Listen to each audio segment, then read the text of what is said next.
Hello to everyone. It's good to see you. I bring you greetings from Amsterdam. And so I realize for some of you this is late, and for some of you I'm seeing Michelle at the moment, this is early. So welcome and glad that you're here with us. Um, so we're offering this sort of three-part series just to show kind of where the Five Maturities is landing. Some of you may have had a chance to see the paper. If not, there's a link at the very end of the slides for today that you can download it and read it for yourself. But in large part, this whole series and effort came around trying to discern what people are looking for and what we kind of mostly need at this point in history and this point in many of our lives. And when I was earlier in my career, I had this ambition that somehow, if we all just did our job beautifully well, that people would develop and move on and be sort of done with whatever they were discovering with us as their coach or consultant. Stop listening.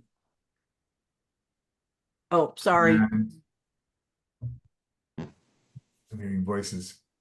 And as I've kind of moved on through my own journey in my own life, I've kind of revamped my thinking about what it is we're trying to do in the work that we do. And that I'm noticing now in my latter part of my 60s that some of the things I'm dwelling on, some of the things that I am trying to address, are things that have been with me since I was a child.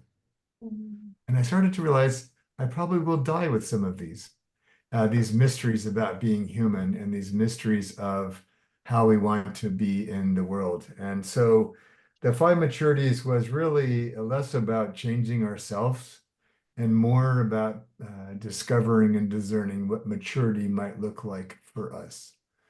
And so we just have a few slides. We'll have a chance for you to talk with each other about kind of what brought you here. And for now, I'd just like to invite you to, while I get the slides ready here, just to, in the chat box, I'm just really curious what brought you here today. Like, what is on your mind, on your heart? What are you pondering? What are you discovering for which the Five Maturities actually might be helpful in terms of supporting you on that journey? So for now, just take a minute before we put the slides up, just to drop something in the chat box and let us know kind of what's on your mind or heart as you begin today. All right, so wonderful. And I also was just sort of noticing how quickly many of you had some thoughts to share.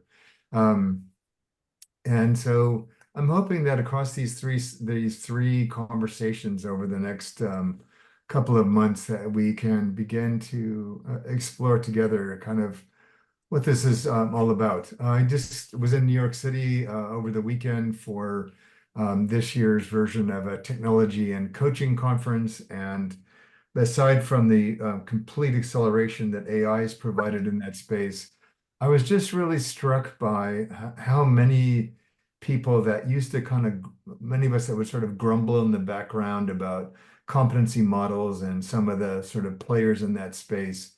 And now it seemed like it was pretty much open revolt at the conference, that people are just recognizing that a lot of the ways in which we have traditionally thought of coaching, measured coaches, just really are not that adequate anymore. And a lot of the things that those of you who know me well have heard me say for years are now making its way into kind of the common discourse. So I was very pleased to see that we have many more comrades in this space than we might have at one point in time. So I'm just going to share this slide for a second and then kind of get us into the conversation for today.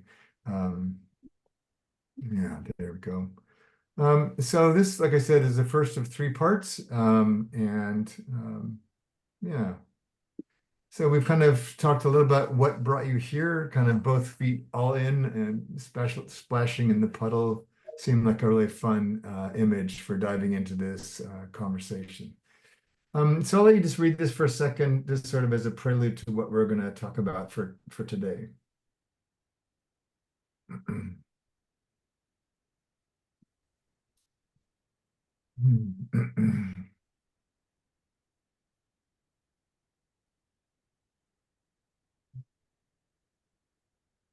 And you could, so for me, it just struck me how, particularly with the advent and the rise of some of these new technologies, and the rise of a lot of our increasing awareness of many of the social challenges that we face, the desire and recognition that many of us consumed a lot over the pandemic and beyond, and sort of wondering if it's sort of time to go on a bit of a diet and spend more time composting and curating what we already know, and that many of the dilemmas that we're facing in our personal life, as well as our professional life, really are not about more information, but really about transforming ourselves and sort of exploring what the notion of maturation actually looks like. So um, many of you would have seen these characters in the next slide, but it's just sort of my way of thinking about this. And neither of these is the way forward. Matter of fact, I hope even after our time together tonight that we could actually lighten our load in either case. So pick your poison here. But really what we're after is this. And for me, the ability to track and support our maturity has a lot to do with understanding and healing and integrating our own wounds so that we can be more of a healer for others, and also, even more importantly, inviting them to do that for themselves. And and so one of the sort of senses of this way of working is that it can be feel a bit challenging to kind of shift how we think about our work and think about ourselves.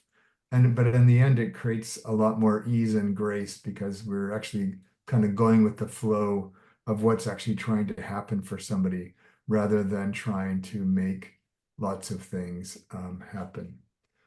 And so I was thinking a lot about just some things I was reading in the news these last couple of days as I was getting ready for our session, and it sort of kind of came up with this sort of reflection on kind of some of why maturity matters now. So I'll let you just read this for a minute and just imagine how this might be playing out in your life at the present moment.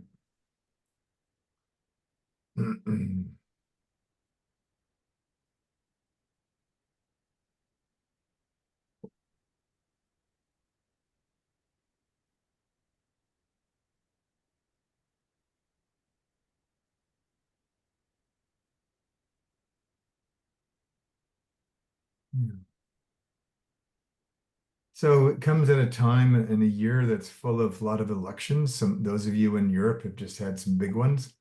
Um, and just watching the human drama play out in terms of how people are voting, how they're feeling about their voting, the stories they're telling themselves as they're voting. And at a time, in many ways, when it would serve us well as a species to be more connected to each other, to ourselves, and to our environment, we actually seem to be increasingly also at the same time disconnecting ourselves. And so I began to think about what does this mean around maturity? Because in the sort of times we are in, to live and work with an open heart and open mind um, is challenging. It's not an easy thing to be doing. And so for me, I just through the five maturities began to realize we needed to kind of bring maturity front and center in terms of how we thought about developing ourselves um, for times like these. And part of that is this piece here around the mastery that we're often seeking as professionals is built in terms of what we do is actually built on the maturity in who we are. And so for me, it feels like sometimes we're being asked to be a full-fledged plant, but sometimes our roots feel like the sort of versions of this on the far left. And so a lot of what I've been sort of trying to organize in my own life is recognizing that in the past we often did as much as we could squeeze in to kind of nourish our roots. But so much of our time is trying to move out in the world and do things or be recognized or seek opportunities, keep up with what is going on. In reality, I just feel like it's almost like we're living in a time where we almost need to like invert our priority or invert our investments. So we're actually spending more time, more dedicated effort in terms of nourishing the maturity or the roots for who we are and how we are in the world as it is in terms of what we do. And for many of us, that's a really novel way of thinking about our life. But for me, I started to realize that for any of us to be at our best and to be present and sensitive to whatever environments we find ourselves in and whatever we feel called to go do, I think requires more dedication to our own well-being, more so than I think many of us can fully appreciate.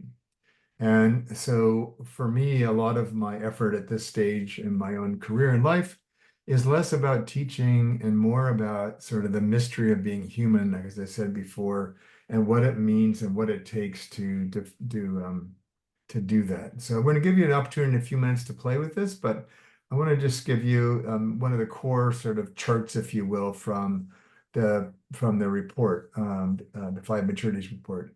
I'm not going to go into this in great detail, but I just want to know this is here for those of you that are brand new to all of this. So I took coaching as an example because it's more straightforward than some of the other things that many of us do. I looked at 5 elements that kind of go into the coaching process. And then I kind of matched them up with 3 different other sort of frames. One was a recognition that it's helpful to think for me of rather than maturity as a stages model, like sort of a Keegan kind of model, more as sort of some of the distinctions with immaturity, different types of maturity. And so one might have one's own maturation as a human being, our personal maturity. And the deeper that we can develop ourselves personally, the more capacity we have to draw on when we're working with our clients, and the more that we can master some of those capacities.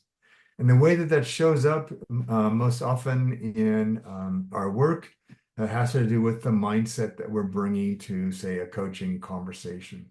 So for those of you brand new to all this, for me, I-Beam was the result of some work I did years ago, trying to synthesize all the factors that contribute to performance.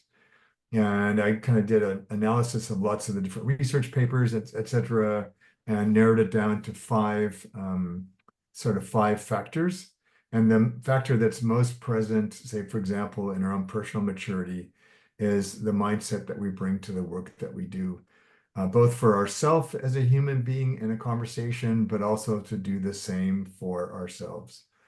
And so my focus really is there's a lot of things around the masteries, but I felt like for me, what I'm observing now is, again, how do we figure out how to bring a greater level of maturity to what we do? I left the maturities somewhat defined in the report, but I also recognize that maturity is very contextually dependent and that maturity might look different in different cultures, for different people, different stages of life. And so one of the beauties of this for me is that within any given system, you can define what those maturities mean to you, sort of using kind of what I've offered as sort of a starting point. Um, so for me, I'm going to set us up now for us to do a little thing together in some small groups. Um, and um, and I want to just sort of talk a bit about what I observe. So I came up with sort of what does each one help us to do, each of these 5 maturities. And I want to look at just as a setup for us to do some practices together. Um, I want to just talk about how people like to spend their energy. So, in a perfect world, in a way, we would blissfully cope with everything. We'd feel quite supported and connected to the point where we can feel reasonably centered for most of the time, which frees up discretionary energy to help us create and contribute. But one of the challenges of kind of the world that we live in is that it doesn't always quite work out that way.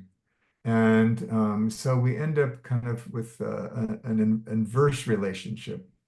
And you see this a lot in young people these days with some of the rise of a lot of pretty significant mental health challenges, for example. Um, and it's not like any of these are better than any others. It just means that for a lot of us, in trying to have that support we need to create and contribute what's meaningful to us, um, we need more energy than we often feel. And so part of what we're trying to do here with the maturation is trying to figure out where we have alignment in our life and where we don't. Are we able to spend our energy in ways that really matter to us, that serve us in terms of wherever we are at this stage in our life and in our practice? And if not, then what might we need to do differently to help ourselves be able to have the energy we need for what matters most to us? Um, so what we're going to do here in just a second, and I'm trying to find where Christopher ended up on the screen here.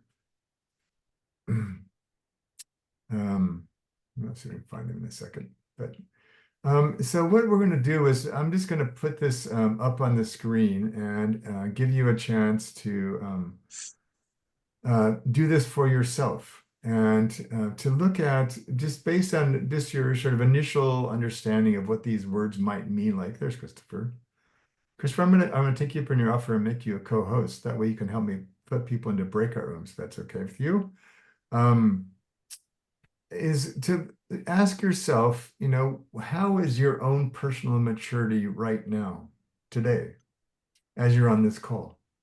Where would you like to spend your energy? I should say your energy, not theirs, but and how do you tend to spend your energy now? Just sort of notice like where, if you look at those sort of five ways of kind of being from all the way from coping all the way to fully contributing, where would you like to be spending your energy? Like maybe you've just come through like a really productive time and you're kind of exhausted and you'd really like to be able to take more time off to just cope and connect. Conversely, maybe you've been struggling in some of that space. Many of us, like myself, I've had long COVID for 18 months. I've had spent far more time on the left than I would have was planning and trying to figure out how to manage my other needs in my life and my business. But just to kind of look at how would you like to be able to spend your energy right now? Where are you drawn? And how do you tend to spend your energy right now? And just notice kind of maybe you can draw a little mark, sort of take a photo and draw little marks or just write whatever word kind of seems most prominent in each of these two questions. Um, and what I'm going to invite you to do is just take a couple of minutes to do that. And while you're doing that, I'm going to ask Christopher if you could put people into groups of four, that would be great. And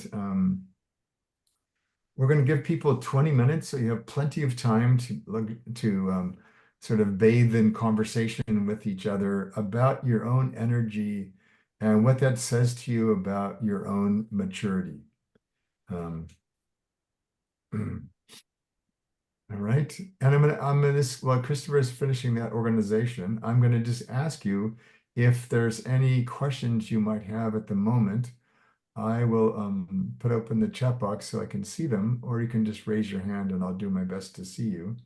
Um, but if anything you want to share or ask at the moment before we move into the small groups.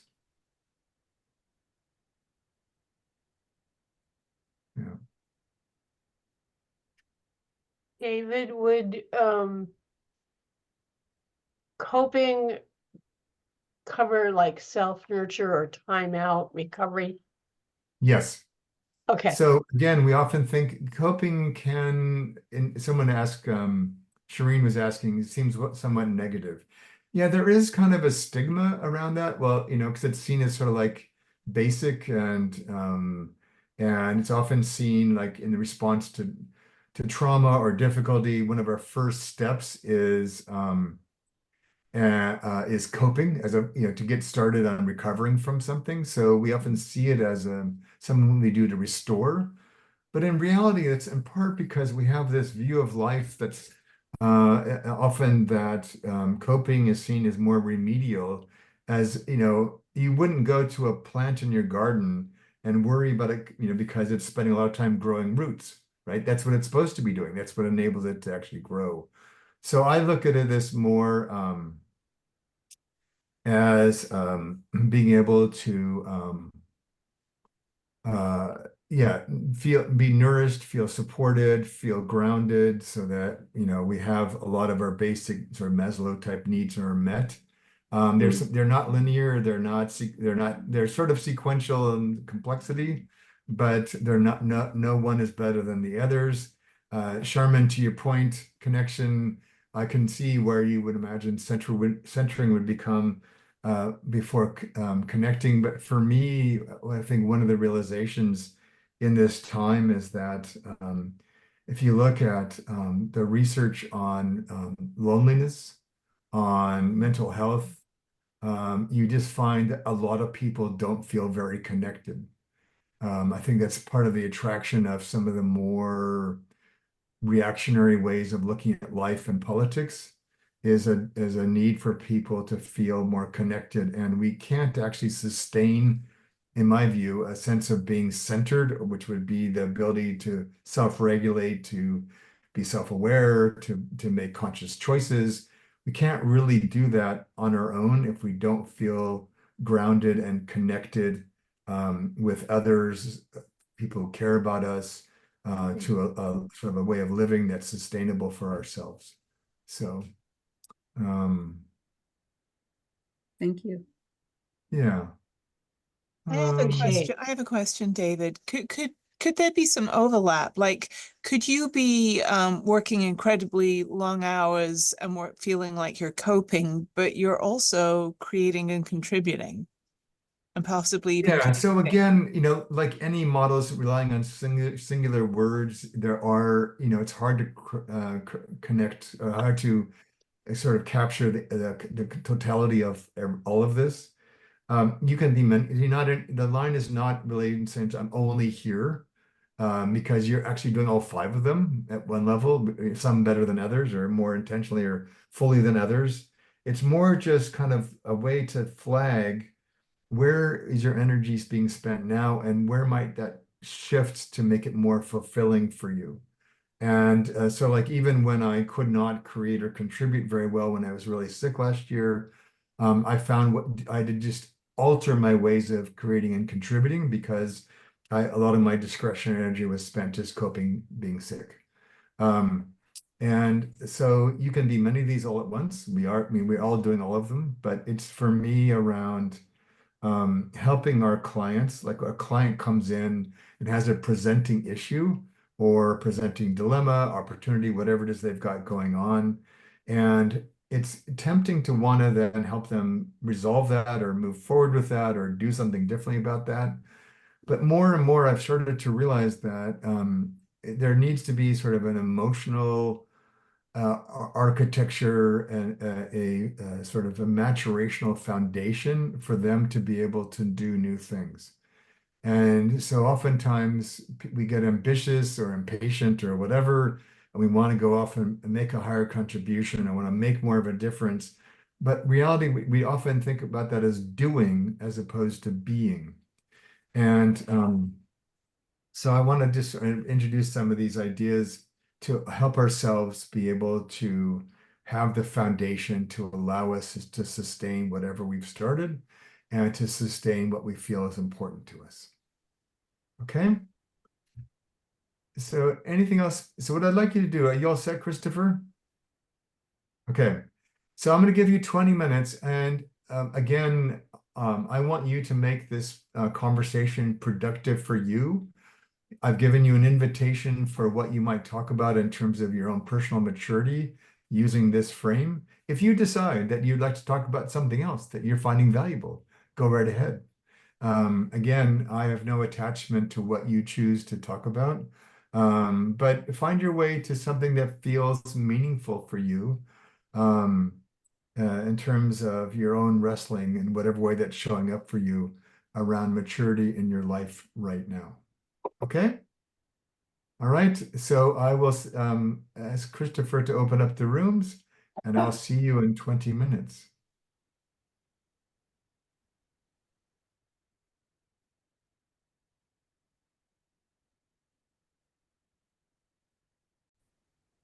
There we go.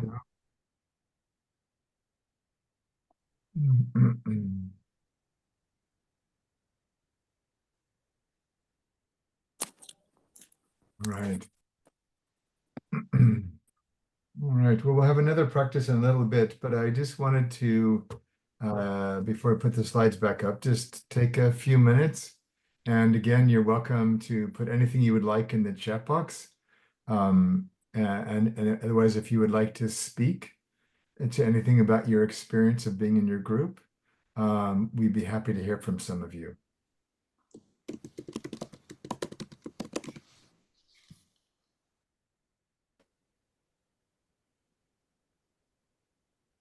I will speak up, and it's Diane. Hello, everyone. And I'm sorry. Hello, Dan.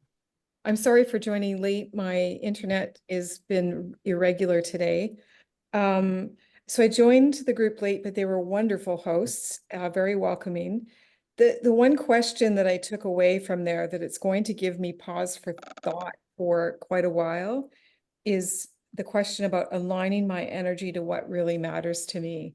And I feel like that's really a gift at this point in time, because alignment, values, energy are the very reason I am where I'm at right now. So I feel like this is something that I'm going to be able to build out on and make something more of it. So I just wanted to share that. Thank you.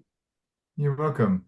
And I'll share more at the end of the call, but in the fall, for those of us in the north, in the spring, for those of you in the south, we're going to be launching some study groups about the five maturities, as well as some retreats. And there'll be no teaching in them. There might be some learning if you so choose, but it mostly is to do, as you just said, Diane, how do we equip ourselves to live in a time like this? And just really looking at the personal journeys that any of you are on, that you are on for yourself, and how do we help each other? And for many of us, that will require or invite us to shed lots of things that we no longer need to carry, but just to, to make sure that we feel connected to do the work we need to do. So I think Fiona. Hi, David. Hello, everybody. As you know, David, I am a very big fan of your work here, and today's session has really lifted the mirror for me to look into. My personal story right now is that, and I was sharing with my teammate, that I am the essential caregiver to my father right now, and I'm also going through a divorce. And so the two most important men in my life I'm losing at the same time. And so talk about the connecting, centering, creating, and contributing. I would say, pardon me, sorry for that. I would say that right now that the majority of my energy is being spent in the coping area with some contribution. I also recognize that prior to all of this happening, I would say that the energy was centered around connecting, centering, and creating. Think that when it comes to the impermanence of things in life, this is the way it looks right at the moment. Okay. And I recognize that. And I recognize that my energy should be in the coping. I say should. It is, right? And for me not to beat myself up on this, just to give myself some grace and some patience that this too shall pass and it will evolve, right? So I think this exercise for me, recognizing that it was a powerful reflection and a reminder, I can only imagine the power it will have in dealing with clients and with other people, just to kind of take the pressure off, because I think we're all in one form or another in a state of coping, because we're going through a lot. I mean, we don't know necessarily everybody's story, but we're coping with something, and recognizing that, I think, is a powerful thing. Mm. Mm.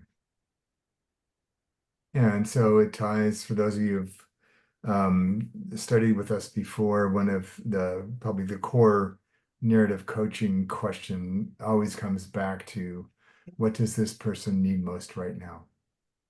And the giving ourselves that permission. And I remember some years ago when I was in my version of your story and then some, through a variety of things, most of which was completely out of control, all my money went away for a very brief period of time.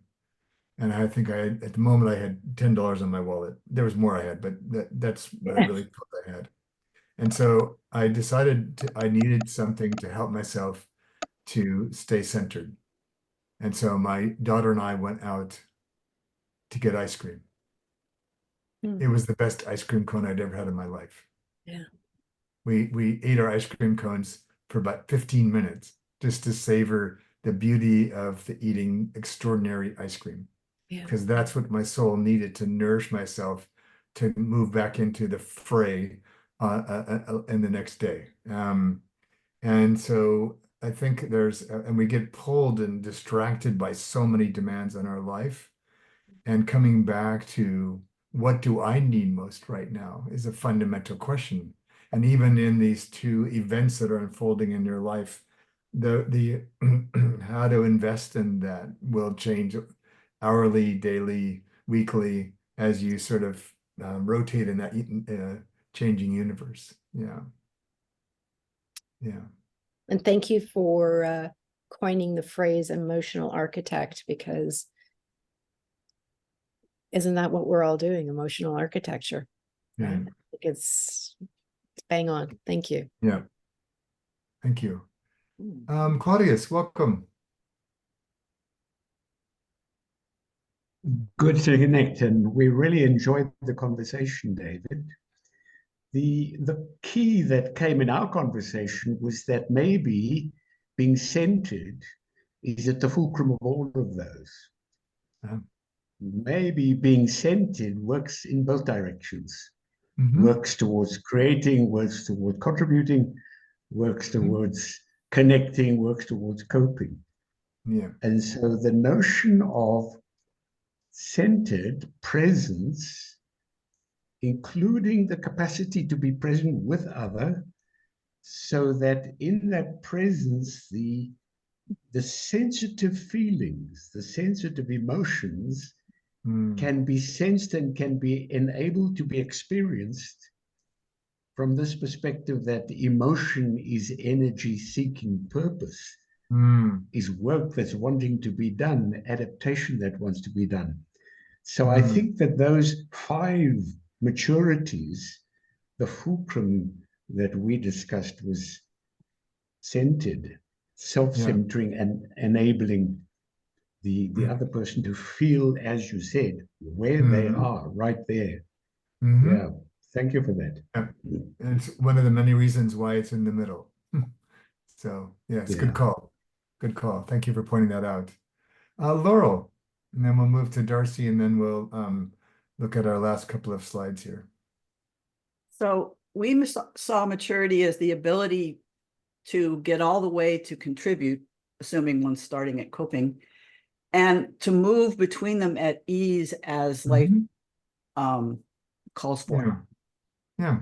And that each of those places could have all 5 of them within it. Yeah. Yeah. Yeah.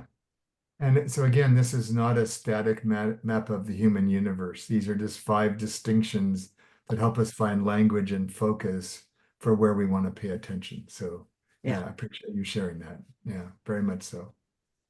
So Darcy. Thanks, David. We had a really great conversation too. And I just wanted to share with the rest of you what I share with the group because it kind of seemed to resonate with them. It was funny when I first looked at the scale, I was a little bit confused. I thought, is there a progression here? Are we supposed to be Hmm. moving from coping to contributing? Is coping like the basic? Is it like the bottom of the hierarchy? Can we move on if we're not coping? And then I started to kind of reconceptualize it, and I thought, maybe we're doing a little bit of everything all at once. Mhm. And I kind of looked at it like a pie chart. And the question I asked myself is, where are you spending your time now? Mhm. And like, what's that distribution like? And if you could redistribute it, what would it look like then? And the answer is not the same for everybody. We need to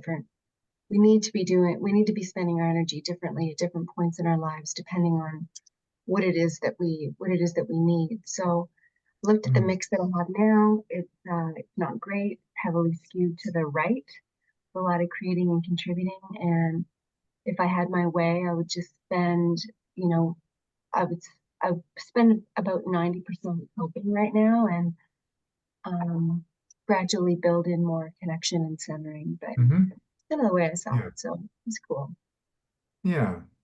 And in some ways, while we can't have everything, it's also not a zero-sum game Mhm. that that you have to, one precludes the other, because sometimes we're in these sort of flow states where all of them are elevated, right? And there's also other places in our life where they're all depleted, and like, and also think about, when you have clients that are going through difficult times, what is their first port of call? Like, which of these five would be their entry into restoring themselves? Like some people, for example, find their way back to maybe more centered balance by doing things, where other people might get more back to balance by retreating and focusing on their own inner well-being. So again, there's no value assessment that any of these are better than the others. They're just different ways of spending energy. All right. So I'm going to just share the screen because I want to have a couple more things I'd like to share with you.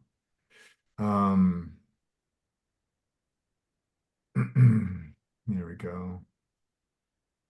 I'm going to move this up so I can actually see my own slides again.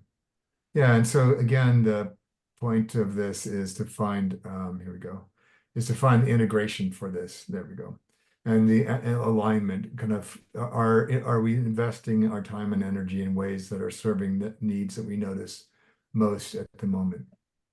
So the second piece I want to talk a bit about, and we'll talk a lot about this as we move into the bigger offers later, but just I was trying to figure out how could I, as simply as possible, again, it doesn't cover all the nuances of this, but what are like the core elements to me of how do we move towards maturity, or how do we mature in light of what's thrown at us? Sometimes we choose the invitation and sometimes the invitation chooses us.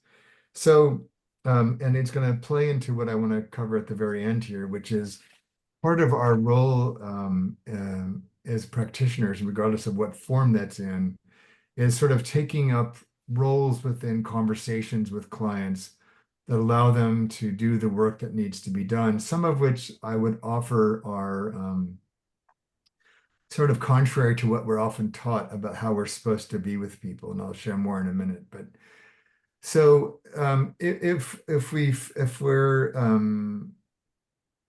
imagining that our movement through life is a perpetual bucolic flow, it might lead to somewhat of a leisurely, lovely life, but we actually probably wouldn't grow very much.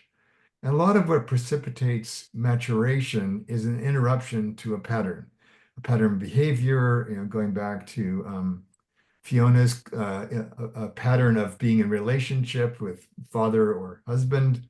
And suddenly there's either by choice or by circumstance, an interruption. It's a recognition that how we organized ourselves, our stories, our way of living is now been disrupted. And so that's a real common sort of invitation to maturation is an interruption.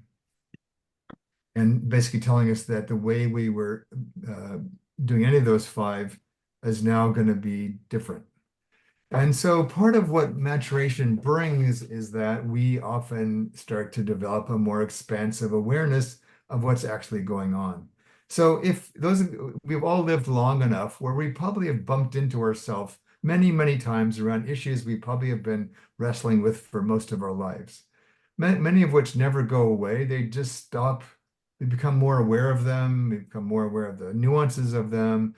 They're less triggering to us. We've kind of mediated some of their more rougher edges, but often we're just in this perpetual spiral through the core of our nature as a human, and many of the things which we often would describe as definitive in our character or our strengths are often things that began in challenges. And so again, a lot of what we're trying to do to help ourselves and others mature is what am I being asked to become aware of that I might not have seen before?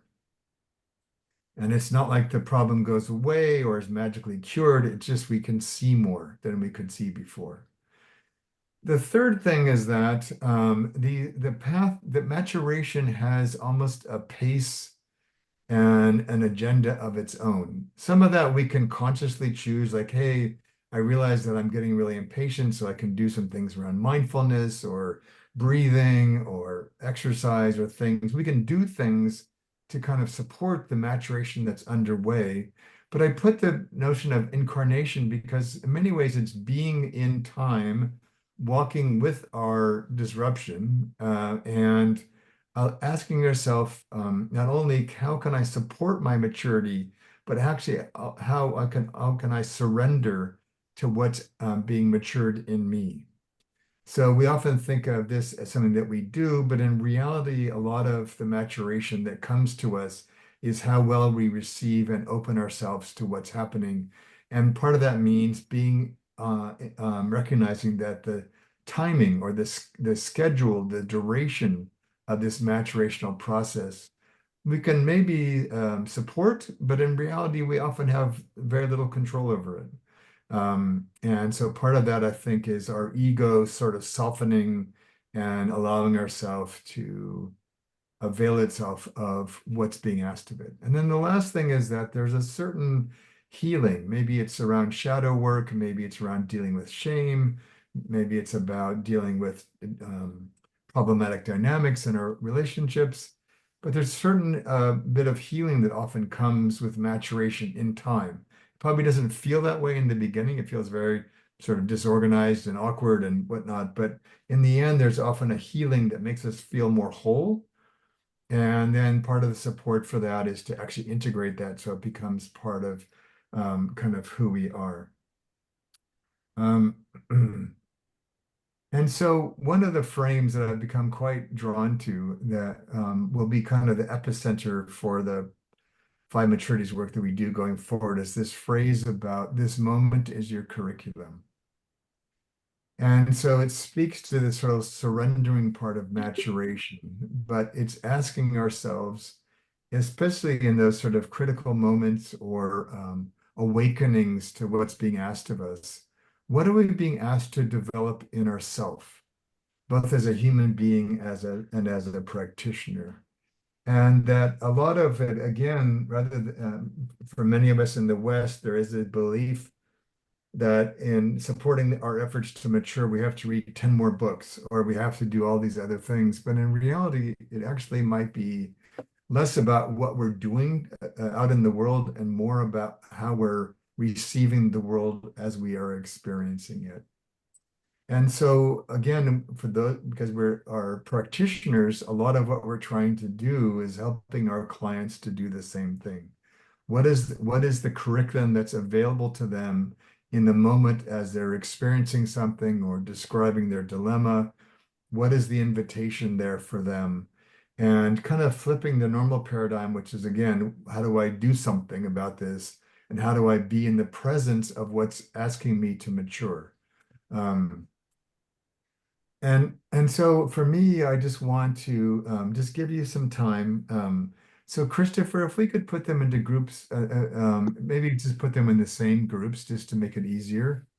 Um, and what I'm going to ask you to do for about 10 minutes, maybe we'll give you 12 minutes, is I'm going to be, if you can think of, is there, I mean, so like Fiona gave us a great example of what she's wrestling with at the moment. But is there a moment in your life or a moment or an encounter you've had recently that's surfacing something in you that's trying to mature right now? Where are you being called to mature? Like what is the invitation for you? What is the curriculum that's showing up in your life? And and just see kind of where that takes you. As Christopher's getting the rooms ready, I just want to check in and make sure that that assignment makes sense to everybody enough to have a conversation. And if not, what else you might need from me.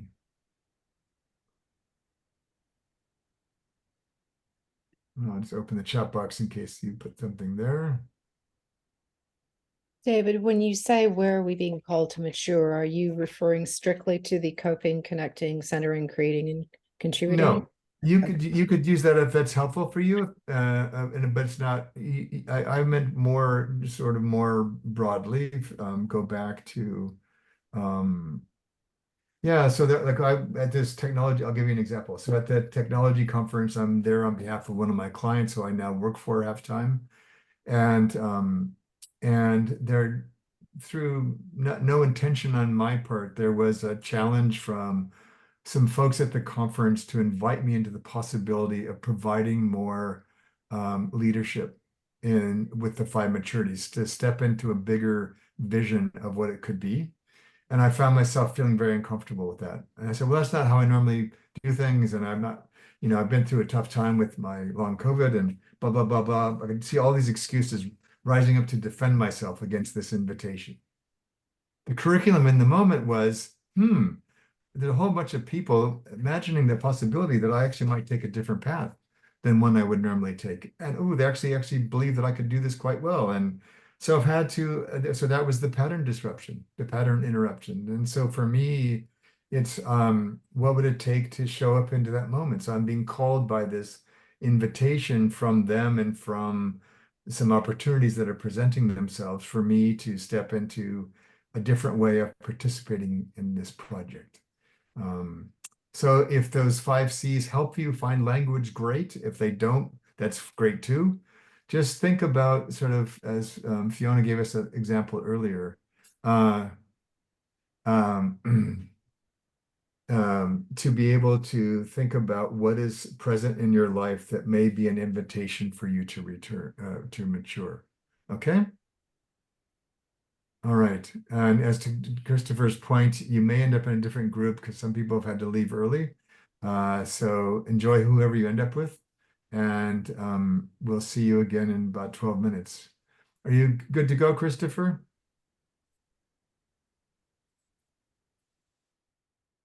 You're on mute if you're saying something. Yes, they are Okay. all going to rooms. Okay, excellent.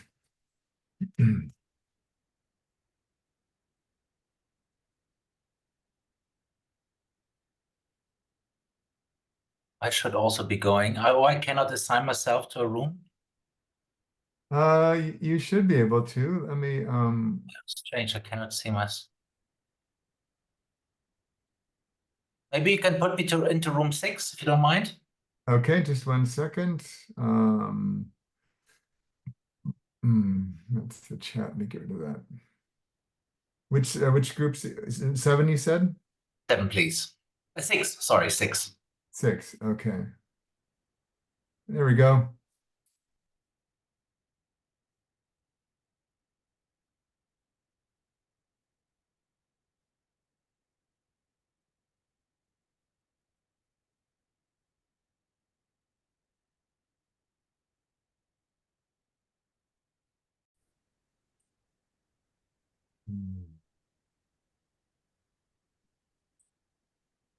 Um, all right. I'm gonna stop sharing for a second. All right. So again, please feel free to put anything you would like in the chat box. So we have that as part of our record together, and we have time for just a couple of comments, and then we'll have a couple of closing slides and be done for today. But I'm curious if there's anything that you feel inspired to share from your conversation with your group.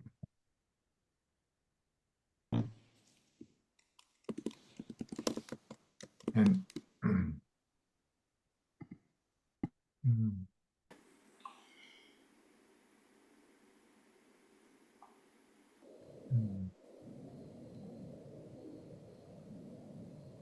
Charlize, hello. Hey, good to see you, Good to see you David. again. Yeah. Um, so in my group, we started talking about how difficult the maturation process could be, but then started talking about, considering that there are times when it's easy, Mhm. but we have a cultural assumption that things have to be hard,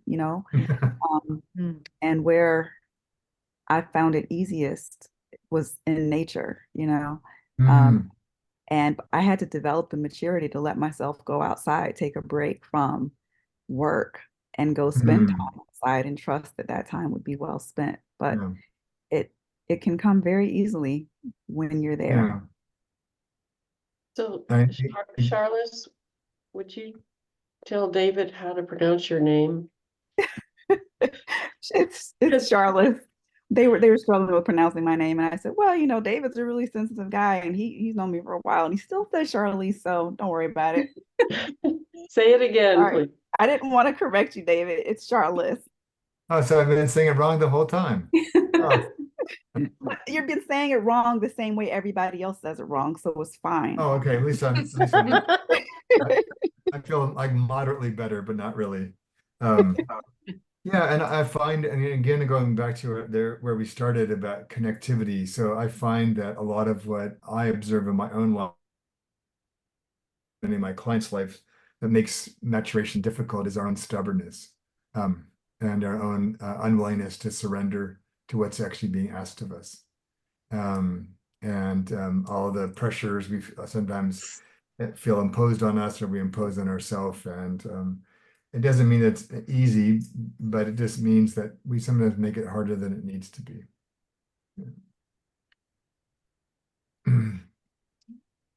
Anybody else?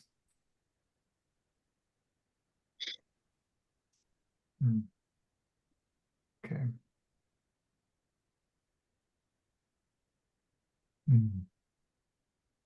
All right. I'll go back and just share the slide for a minute, just to show you a couple of things. All right. So many of you have seen this, but I still keep coming back to this, and I feel like in the last couple of times I've presented on this work and been around what we're trying to do here with this, I just see more and more affirmation that a lot of people are searching for something new or different. And so I just love this notion of a profession of secular ministries of the soul. So I think that's more and more what I feel drawn to, and all these other things I've done for the last 30 years are really just trying to bring that way of thinking into existing fields, and maybe now it's time to create something completely different. And then I just want to share with you that in our fall and or spring, depending on where you are in the world, we're going to be launching opportunities for you to be in this space with a lot more resource and structure to kind of really support the bigger maturational hopes you have for yourself, and in particular in terms of your practice and what you can offer your clients. If you have not seen the whole report from which this comes, you can download that using that link. And Christopher, if you wouldn't mind just scraping that off the screen and putting it in the chat box if you can, that'd be great. But it's also just at the bottom half of our homepage. And it gives you a chance to kind of see more in much more depth where this all comes from. And Perry, all right, we're going to be the final word. Oh gosh, any chance any of those retreats are going to be in person, David? Yes, and so the way I'm trying to balance my own need to cope and connect with my love of travel and bringing this work to other places.